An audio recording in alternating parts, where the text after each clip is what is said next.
Assalamualaikum warahmatullahi wabarakatuh. Bismillahirrahmanirrahim. Alhamdulillahirabbil alamin. Wassalatu wassalamu ala asyrafil anbiya'i wal mursalin wa ala alihi wa sahbihi ajma'in. Amma ba'd.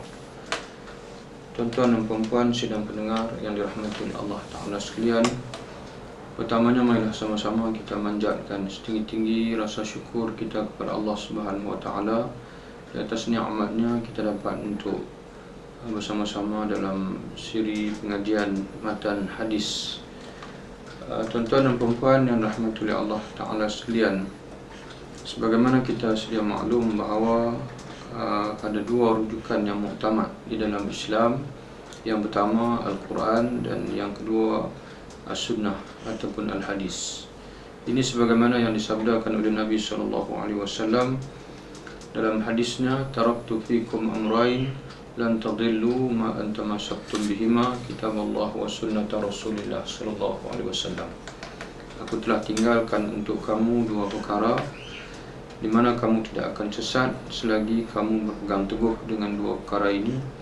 Yang pertama kitab Allah dan yang keduanya sunnah Rasulullah sallallahu alaihi wasallam. Pengajian Al-Quran biasa dilalui dalam satu ilmu yang dinamakan sebagai ilmu tafsir. Adapun pengajian hadis, maka ilmunya adalah ilmu yang berkait dengan syarah hadis. Di sana para alim ulama telah pun menghimpunkan matan-matan hadis, bermula daripada matan yang kecil sehinggalah yang sederhana, dan seterusnya matan yang besar yang bersertakan dengan sanad-sanad hadis. InsyaAllah dalam kita mengikuti pengajian matan-matan hadis ini, kita akan bermula dengan matan yang paling bawah, iaitulah matan Al-Arba'in As-Suyuti, matan hadis 40 Imam As-Suyuti, diikuti dengan matan Al-Arba'in An-Nawawiyah, matan hadis 40 Imam Nawawi. Kemudian dua itu adalah matan hadis yang sederhana yang muatkan sekitar 40 hadis. Matan hadis himpunan Imam Suyuti pun 40 hadis. Begitu juga matan Imam An-Nawawi juga 40 hadis. Setelah kita melalui matan yang ringkas ini, yang pendek ini, kita akan naik kepada mempelajari matan hadis Umdatul Ahkam yang ditulis oleh Al-Imam Al-Alamah Abdul Ghani Al-Maqdisi, di mana dalam kitab Umdatul Ahkam ini memuatkan lebih 400 hadis.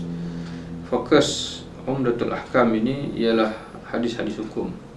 Jika sekiranya matan 40 Imam Suyuti dan 40 Imam An-Nawawi tidak memfokuskan kepada fiqh semata-mata, tetapi merangkumi ilmu aqidah, ilmu fiqh, ilmu tasawuf, akhlak, fadilat amalan dan sebagainya. Adapun matan hadis Umdatul Ahkam ini yang ditulis oleh Al-Alamah Abdul Ghani Al-Maqdisi ini memfokuskan kepada hadis-hadis hukum.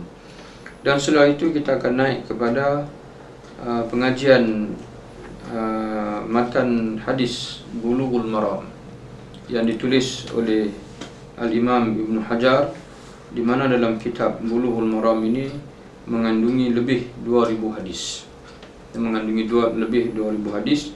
Kita bermula dengan hadis 40, kemudian kita meningkat kepada 400 hadis, kemudian kita meningkat kepada 2000 hadis.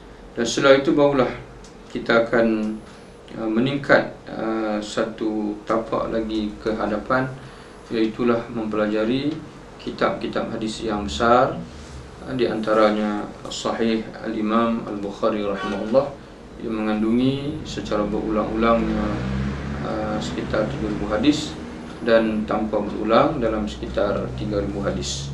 Dan begitu juga kitab hadis yang besar, iaitulah Sahih Muslim yang mengandungi hadis dalam jumlah yang lebih kurang sama dengan hadis-hadis yang ada dalam Sahih Al-Bukhari. dan begitu juga Sunan Abi Daud, Sunan At-Tirmizi, Sunan An-Nasa'i, Sunan Ibnu Majah dan sebagainya. Semua ini adalah kitab-kitab himpunan hadis yang besar, yang bukan sahaja mengandungi matan hadis tetapi juga mengandungi sanad-sanad hadis. Jadi sebelum kita melangkah lebih jauh mempelajari kitab-kitab hadis yang besar ini, maka kita perlu melalui kitab hadis yang kecil terlebih dahulu. Maka dengan sebab itulah pengajian hadis kita ini kita akan mulakan dengan matan hadis Al-Imam As-Suyuti rahimahullah, di mana matan hadis Imam As-Suyuti ini pendek-pendek, mudah difahami, mudah dihafal dan sebagainya, sesuai untuk menjadi permulaan bagi umat Islam yang ingin mendalami pengajian ilmu hadis itu sendiri. Dan insya-Allah kita mendoakan semoga Allah Subhanahu Wa Taala akan memberi kekuatan kepada kita. Allah akan memberi kelapangan masa sehingga kita dapat menempuh perjalanan menuntut ilmu ini demi mencari keridaan Allah Subhanahu Wa Taala, dengan kita menambah ilmu dan juga menambah amalan kita insya-Allah.